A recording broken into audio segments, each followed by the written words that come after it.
प्रभु यीशु मसीह के मधुर और सामर्थ्य नाम में आपको जय मसीह की। Praise the Lord and good morning. Daily Bible संदेश में आपका हार्दिक स्वागत है। आज 28 जून है और परमेश्वर को धन्यवाद कि उसने हमें एक नया दिन दिया है, एक नया सवेरा दिया है, ताकि हम फिर से अपने जीवन के द्वारा, अपने चाल चलन और अपने सोच विचार के द्वारा उस परमेश्वर को महिमा दे जिसने हमें ये आज का दिन दिया है। एक नया मौका परमेश्वर ने हमारे जीवन में दिया है और हमारे जीवन का मकसद भी यही है कि हम अपने जीवन से उसे महिमा दें। इसीलिए उसने हमें खरीदा है, अपने पुत्र प्रभु यीशु मसीह के लहू को देकर उसने हमें धोया है, साफ किया है, खरीद लिया है। अब हम उसके हैं।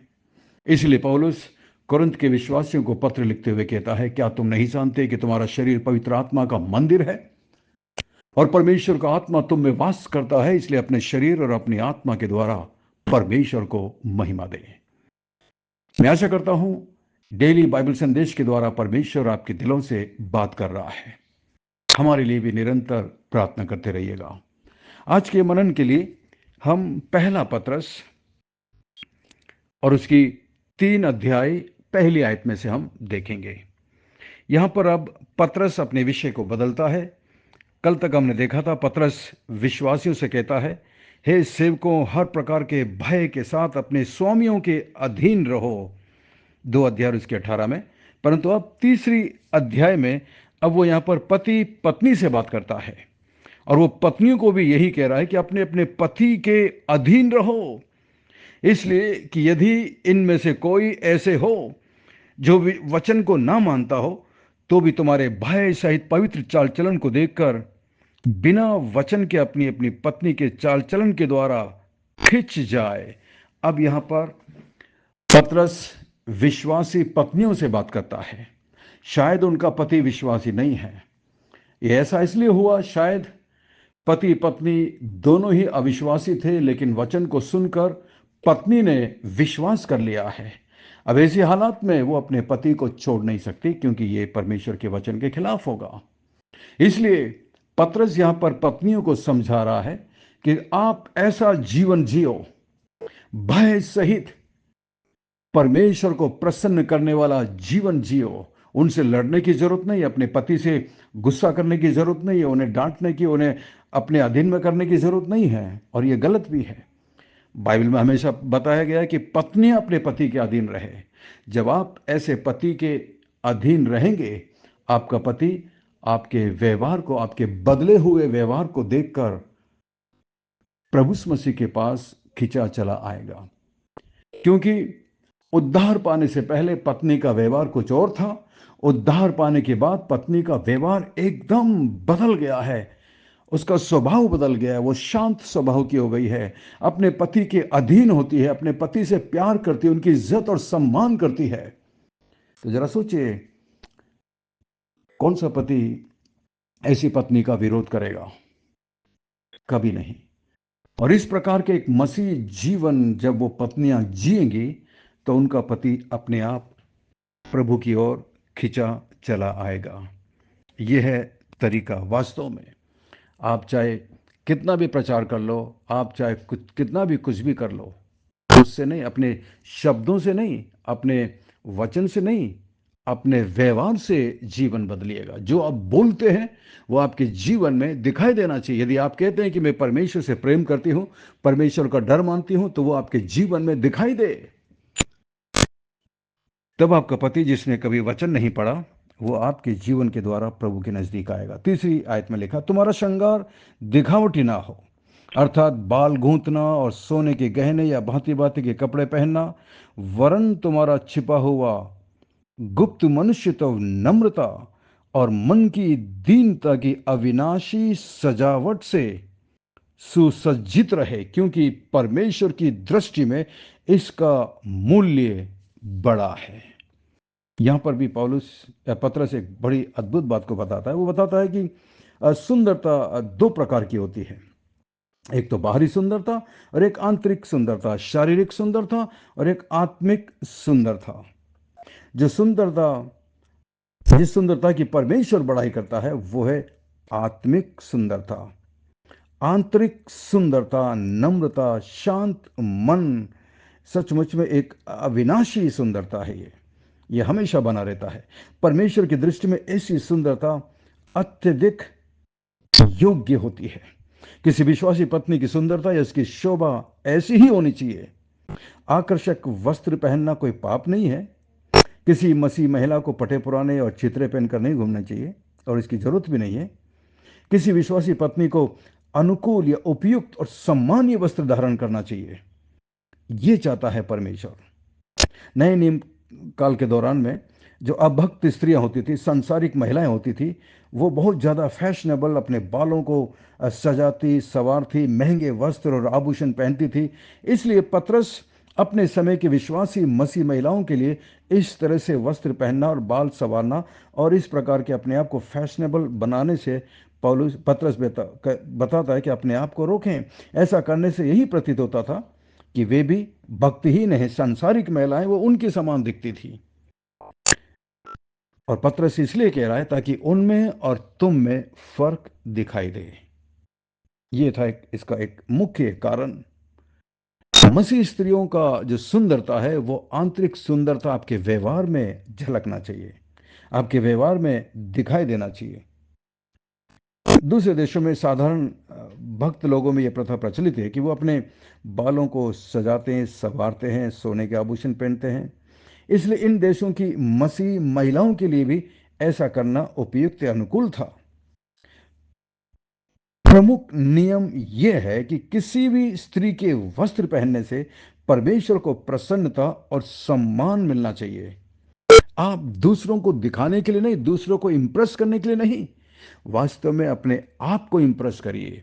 अपनी आत्मा से पूछिए, अपने आप से पूछिए, इस प्रकार के वस्त्र पहनकर क्या आप खुश हैं, आपको अच्छा लग रहा है? और यदि इस वक्त आपको परमेश्वर के सामने खड़ा होना पड़े तो आप किस प्रकार अपने आप को संवारेंगी? सोचिए जरा। आप कहेंगे मैं तो बाजार जा रही हूं या पार्टी में जा रही हूं, लेकिन परमेश्वर हर जगह है, आपके साथ है, आपके अंदर है। उसे खुश करिएगा, आप अपने आप लोगों को खुश करेंगे। परंतु यदि आप लोगों को खुश करने की सोचेंगे तो याद रखिए परमेश्वर तो खुश होगा नहीं, और साथ में लोग भी कभी खुश नहीं होंगे। इसलिए 4वीं आयत में पतरस कहता है, तुम्हारा छिपा हुआ गुप्त मनुष्य तो नम्रता और मन की दीनता की अविनाशी सजावट से सुसज्जित रहे। ऐसी सजावट अविनाशी होती है जो मन की सुंदरता होती है, नम्रता होती है, दीनता होती है, पवित्रता होती है। 5वीं आयत में, पूर्व काल में पवित्र स्त्रियां भी जो परमेश्वर पर आशा रखती थी अपने आप को इसी रीति से संवारती थी और अपने अपने पति के अधीन रहती थी। पूर्व काल में यानी कि पुराने समय में जो भक्त स्त्रियां होती थी, जो प्रभु का भय मानती थी, वो ऐसे रखती थी। 6ठी आयत में वो उदाहरण देते, जैसे सारा अब्राहम की आज्ञा में रहती और उसे स्वामी कहती थी, इसी प्रकार तुम भी यदि भलाई करो और किसी प्रकार के भय से भयभीत ना हो तो उसकी बेटियां ठहरोगी। जिस तरह अब्राहम विश्वासियों का पिता कहलाता है, उसी तरह यदि आप अपनी आत्मिक सुंदरता से अपने पति को प्रसन्न करोगे, परमेश्वर को सम्मान दोगे, उसकी आज्ञा का पालन करोगे, तो आप भी सारा की तरह, जिस तरह सारा को आ, आज्ञा मानने वाली स्त्री कहा जाता था, उसी प्रकार लोग आपकी भी इज्जत और सम्मान करेंगे। हमेशा याद रखिएगा, ये परमेश्वर का पवित्र वचन है। ये एक पवित्र परिवार के लिए, एक एक एक अच्छे परिवार के लिए परमेश्वर का नियम यह है। जिस परिवार में ये नियम टूटता है, जिस परिवार में स्त्रियां अपने पति के अधीन नहीं होती है, अपने मनमाने ढंग से जीना चाहती है, उस परिवार के अंदर हमेशा कलह कलेश बना रहता है। उस घर में हमेशा नरक बना रहता है। परंतु परमेश्वर चाहता है कि आपका छोटा सा घर स्वर्ग हो, एक छोटा स्वर्ग, इस स्वर्ग की एक एक छोटी सी झलक हो, स्वर्ग का एक थोड़ा सा स्वाद इस संसार में रहते हुए आपके परिवार के अंदर आप महसूस कर पाएँ। और उसके लिए तरीका ये है, परमेश्वर का डर मानिए। परमेश्वर को खुश करने के लिए अपने आप को संवारिएगा। अच्छे कपड़े पहनना गलत नहीं है, अपने आप को संवारना गलत नहीं है, या किसी प्रकार के आभूषण पहनना गलत नहीं है, परंतु उसके पीछे आपका मकसद क्या है। परमेश्वर आपको आशीष दे और आप परमेश्वर को प्रसन्न करने वाला जीवन जिए। आइए हम प्रार्थना करें। स्वर्ग में विराजमान जीवित और जिंदा परमेश्वर, अनुग्रहकारी दयालु पिता, धन्यवाद। धन्यवाद आपके पवित्र वचन के लिए। धन्यवाद पवित्र आत्मा हमारे दिलों से बातचीत करने के लिए। धन्यवाद। आप महान हैं, सर्वशक्तिमान हैं, हमसे प्यार करने वाले पिताजी हैं। धन्यवाद इस महान सौभाग्य के लिए कि हम आपको अपना अब्बा और पिता के पुकार सकते हैं। धन्यवाद क्रूस पर आपने हमारे लिए अपने पुत्र प्रभु यीशु मसीह को बलिदान होने दिया, ताकि उस पर विश्वास करने से हमें नया जीवन मिल सके। धन्यवाद।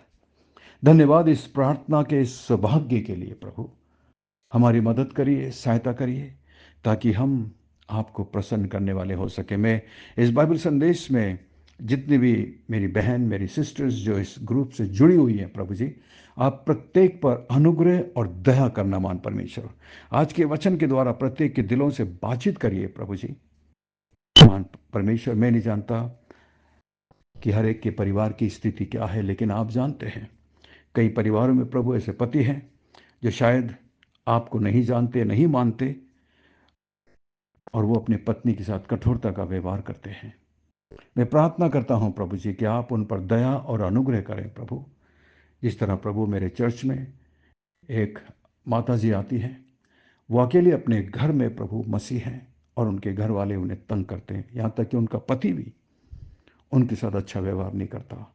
ऐसे और भी कई हैं प्रभु, आप प्रत्येक की परिस्थिति को जानते हैं। आप उन पर अनुग्रह और दया करिए मान परमेश्वर, दया करिए प्रभु। मैं प्रार्थना करता हूँ इस ग्रुप में मौजूद प्रत्येक मेरे भाई, मेरे छोटे भाई, आंटी, अंकल, जितने भी इस ग्रुप से जुड़े हुए हैं प्रभु जी, आप प्रत्येक पर अनुग्रह और दया करिए प्रभु। आपके लिए कुछ भी मुश्किल नहीं है, आपके लिए कुछ भी कठिन नहीं है प्रभु जी। आप उनकी प्रार्थना को सुनकर उनकी प्रार्थना का जवाब दीजिए।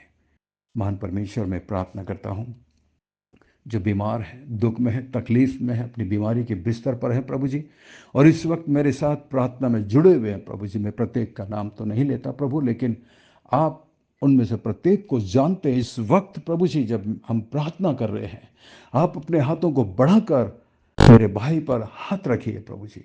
वो जिस बीमारी में है, जिस तकलीफ में है प्रभु जी, उन्हें आराम दीजिए।